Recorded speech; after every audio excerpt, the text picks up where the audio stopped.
Parashat Va'etchanan is Moshe's attempt to pass to the people of Israel, who are, of course, going into the land without him, principles that are going to enable them to survive and thrive in the land, and most importantly, to not get kicked out. So, why do the Jews have the land? Well, that's because God promised it to Abraham. Why did God promise it to Abraham? Well, we're told in Parashat Vayera and sefer Parashat. He says, "Leman asher tzavet banav et beito acharav, v'shamru derech Hashem la'asot tzedakah mishpat." Why?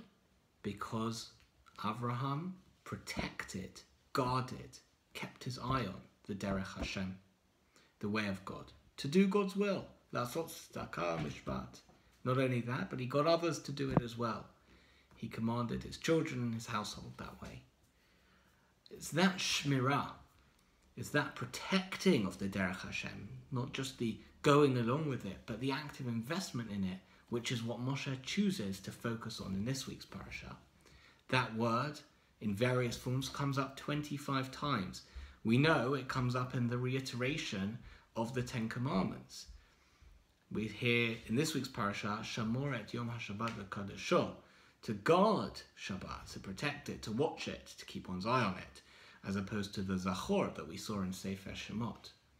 Of course, the famous chazal that both utterances were stated in the same moment is important and adds something, but seeing it in context, seeing shmirah of Shabbat in the context of a whole parasha of shmirah of various things, shmirah against avodah zarah, shmirah of all of the Torah, is important too.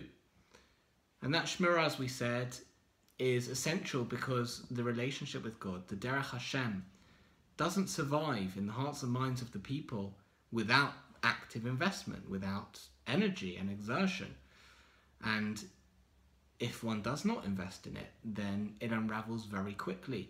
The people are standing mul beit pa'or, looking at the very place where not so long ago many of their members went off cavorting with the Midianite women and turned to avodah zarah.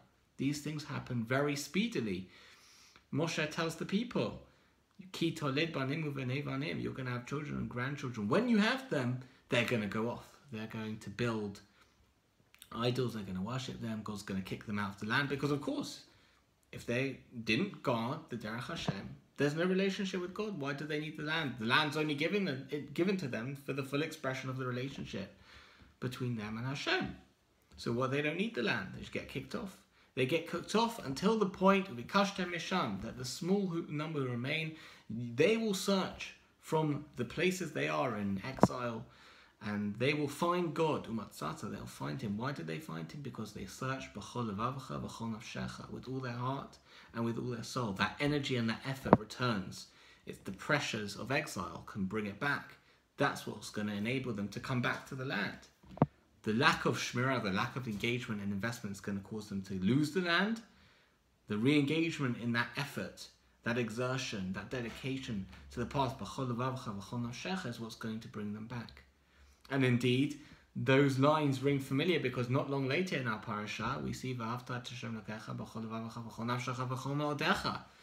Shema. You've got to love God with all your heart, with all your soul, with all your might. This is an energy, this is a relationship which demands energy and exertion and effort and investment. And if one is not doing those things, it's going to unravel. It requires a constant shmirah, a watching over it, to see whether one needs to engage more, what's going wrong.